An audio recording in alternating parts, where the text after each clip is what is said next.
Starting off, GMO labels make buyers less likely to buy GMO products. Zone 22. Each labeling regime greatly affects the consumer's demand for GM foods. Labels such as non-GMO absence labeling and contains GMO presence labeling serve as a negative signal for GM foods and tend to shrink their presence and market share. The market share shrinkage effect is longer than under the mandatory policy. The results show that presence-focused labeling contains GMOs makes consumers less sensitive towards GMO attributes, less sensitive towards price information, and more reluctant to purchase in a category. Why? Presence-focused labeling enhances the consumer's concerns about GMOs, encourages them to pay a greater attention to GMO information, and makes their choice more difficult. Increased preference for non-GM products amplified when a non-GMO and contains GMO labels are displayed on the products. Millions of Americans can't afford to buy food. Black and Latin households are more highly impacted. Colin and Jensen et al. 21. Over 38 million Americans, 10% Americans, live in households that are struggling against food insecurity or lack of access of affordable and nutritious diet. One in 26, 3.8% of households in the U.S. experience a very low security, a severe form of food insecurity, where households report regularly skipping meals or reducing intake because they could not afford food. Race and ethnicity, Black 19.8% and Latinx 16.2% households are disproportionately impacted by food insecurity, with the food rates in 2021 tripling and doubling white households 7.0% respectively. And then going on to our plan to solve all of this, the United States federal government should encourage people to eat bioengineered food, also known as genetically modified food, GM foods, by repealing the National Bioengineered Food Disclosure Standard, NBFDS, which requires a label for bioengineered foods. Going on to solvency, removing mandatory labeling will make people more likely to buy GM foods by making people less afraid of GMOs. This will increase food choice, decrease food costs, and improve nutrition. Scientific American 13. Many people argue GMO labels in the name of increased consumer choice. On the contrary, such labels have limited people's options. In 1997, a time of growing opposition to GMOs in Europe, the EU began to require them by 1999 to avoid labels that might drive customers away. Most major European retailers had removed genetically modified ingredients. Today, it is virtually impossible to find GMOs in European markets. Because of conventional crops that often require more water and more pesticides than GMOs do, the former are usually more expensive. Private research firms and Northridge Environmental Management Consultants estimated that Prop 37 would have raised an average. Yeah, that's actually my time. So you're saying that GMO labels makes buyer less likely to buy GMO products. Why? How is just a simple label is gonna limit the things that people are buying currently? Well, by having a label, it ends up creating a sense of fear-mongering around that label, and that deters people from buying the actual product. So is this fear coming from the people about the miscommunication and the misinformation about what GMOs are? Is this what it's coming from? Sorry, repeat your question? So is this fear coming from the idea of how GMO is misrepresented in society and how people kind of misinfo what the general society talks about and says about GMOs? Yes, that's So are you saying correct. that your plan is the only way that we could solve this quote-unquote fear? Yes, our plan is a method of solving this fear, preventing it, and also a method of increasing So are you food solving access. for a fear, or are you finding a solution to sort of, withhold information from other consumers? What we're doing is finding a way to improve food access to people. That's the entire point of our plan. So removing a label is going to increase food access? Is that what you're saying? Yes, that is the spillover effect of our plan. So the spillover effect is to not only withhold information from consumers, but to also remove labels? The overall motive of our plan is to remove labels, which will then encourage consumers to buy BE foods, and that requires removing the labels. So yeah. you're saying there's no other way to clarify the, means of BE foods besides removing the labels across all sectors? Our plan isn't necessarily pertaining to clarification of BE foods. It's more so the encouragement of people to buy BE foods. So why shouldn't we inform the public first about the prerequisite of GMOs and then kind of go on to, stimulate this entire fear mongering that we're currently having? wouldn't that be like a better like application to like the plan text? That is Okay, that's time? Yeah, that is time.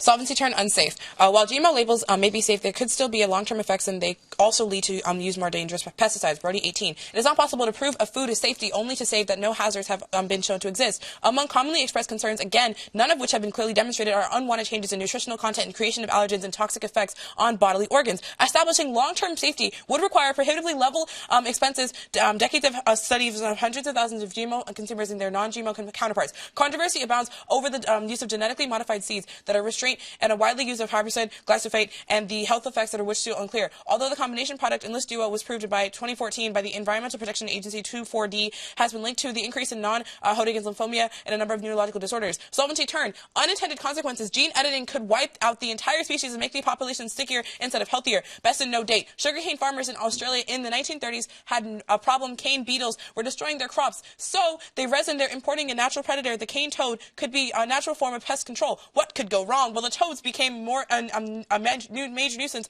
themselves, spreading across the continent and eating the local fauna, except for, ironically, in cane beetle. Mosquitoes are carriers of diseases, including harmful and even deathly pathogens like Zika, malaria, and dengue. But civilians and lawmakers are raising concerns about mosquito control strategies that would genetically alter and destroy disease-carrying species of mosquitoes. When scientists went digging for clues of the DNA, people who are inherently immune to HIV, they found that the restrained individuals have mutated a protein that serves for landing prey for HIV on the surface and blood cells, deleting its gene and cut in cells infected at-risk patients, and could be a permanent cure for HIV and AIDS. But trials of CRISPR Cas9 in humans cells have produced troubling results. So far, prominent scientists, prestigious journalists are calling for moderation on gene editing to viable embryos until the risk, ethics, and social implications are better understood. Food deserts are a bigger reason as to why low-income families lack access to healthy foods. Curly 18. Food deserts are communities, usually in low-income areas, lacking grocery stores, farmers markets, and healthy food providers. Some studies suggest that in half of all low-income neighborhoods in the United States are food deserts. High-income communities have far greater access to healthy foods than low-income communities. In fact, the high-income areas have 14 more times access to even frozen vegetables. So in communities of color and low-income communities, what could typically find in your freezer section would be frozen pizzas or ice cream, not necessarily frozen vegetables. The U.S. Department of Agriculture estimates that 23 million people, including 6 more children live in the food deserts and are more than a mile in the supermarket. Those 11 million households with incomes of below 20. The root cause of hunger is the U.S. policy and choice and not lack of food supply. Pytharic, Richards, and Jurisic 22. America's hunger crisis is not due to the lack of food production, scarcity in food supply. Across the nation, households experience hunger due to a combination of factors including limited income from jobs that pay less than living wages, housing, educators, transports, and healthcare. Policies choosing that underfunded state safety net for burdens and hoops to prove need to have weakened in the effectiveness of food safety net programs. For example, the reload of WIC benefits. Some states require participants to mail in their benefits cards to travel or local offenses every few months. That is my time. Starting off, so what exactly does the negative do? The negative is arguing that the Affirmative plan does not actually cause any real-world impact, and that they're sort of focusing on the wrong things in terms of lack of food security. What exactly are those wrong things? We're saying that the issue isn't inherently about the food labels, and the reason why there are so many low-income families that are lacking access to healthy foods is because of things like food deserts, and not necessarily. So it's because of food deserts, and wouldn't you say that like by just like increasing food awareness and by encouraging people to at least buy food in some shape or form, it could actually create a difference? Well, that kind of counters what the negative is saying, because what the negative is saying is that the reason why people aren't having access to foods is because there aren't stores. So how can you expect people to go to stores and purchase things that have, without GMO labels, without having the stores in there in the first place? Stores, wouldn't that still encourage them to buy the food in the stores? So are you saying, regardless. So is the Affirmative no longer solving for all of the Black and Latinx families that you mentioned in your 1AC? Is that what, are you changing your No, the plan? Affirmative is still solving for that, but we're just asking, like, for people who do have access to those foods, like... So so the negative argument is a little more complex than just that. The negative argument is firstly saying that food deserts are our communities that are low-income areas that lack in grocery stores or farmers markets. But then we're also saying that because of gene editing, that could wipe out entire species or make populations sicker or instead of healthier. So we're not only saying that the reason why people are suffering from food insecurity is because of things like food deserts. We're also saying that the riskiness within gene editing is already too much for us to then completely go and switch over to an entire new system than to just rely on it. And going on to the gene editing, specifically one of the cards that you read was Benson no date, correct? Yes, that is correct. How can we actually rely on this card if there is no date associated Because with it's still it? relevant information regardless of the date. How do we know that it's Because relevant? it's still relevant information that provides multiple different contexts in terms of mosquitoes. Those are still around today and present. Hello, Judge. My name is Ruth Reed, and I represent the affirmative side. They are arguing, the negative side are arguing to remove, the affirmative side are arguing to remove labels completely as it creates a hierarchy that is inequitable and contributes to a national divide in American society. So it fails to educate the poor community and low-income community people about receiving, having labels fails to educate the poor community and intensifies distrust between the government and people of color. This is a problem because low-income communities people believe that they are receiving second-rate produce and will continue to buy cheaper food. So the negative side states that food deserts are a big reason why low-income families lack access to healthy food. Labels stop poor people from receiving healthy food. Here's why. Both sides argue that low-income communities do not have proficient access to food. It also notes that low-income communities do not have access to. It's also important to note that low-income communities do not have access to internet and adequate education. And because of this, impoverished people are not focused on engagement in their environment and more on survival. Fortunate people often forget that the ones that have to live paycheck to paycheck, and when someone has a child and they're left with full bellies but no lights, or lights in the house but no heating for winter. All these things take priority over educational engagement. The affirmative side understands that it is common and normal for human behavior to deem things as an anomaly when it's different and does not fall into a natural order of things. Humans cling and rely on stability. Ergo, when poor people go into a shop and they see healthy foods, with a label on it, their first thought is not wonder and curiosity, but rather fear or danger. So removing labels cuts confusion, will offer better support. So I would say that I advise you to vote for F because we're doing a better job at protecting poor, low-income communities because we are thinking about their perspective. We understand that people do not have efficient wages. We understand that they cannot engage with their environment because they are surviving and not thriving. We understand that they are scared and do not want to be thrown any more hurdles because they've been duped by a system that constantly takes advantage of their innocence. Tuskegee experiment, medically injecting black men with syphilis for a scientific experiment against their will, or successful overtaxation due to financial illiteracy. Pedagogy in the low-income community is another argument for another debate. In our first step this is where we need to begin. This is our first step. This is our job now. We need to claim our freedom, not allow lawmakers to convolute things any further. Judge, if you vote for AF, you vote for change. Adding on to that, like their no solvency root card, it says that it's people cannot receive WIC benefits. Let the record show that the problem the neg is presenting is a much bigger problem, and the negative is trying to solve for hunger across poor communities. Thank you.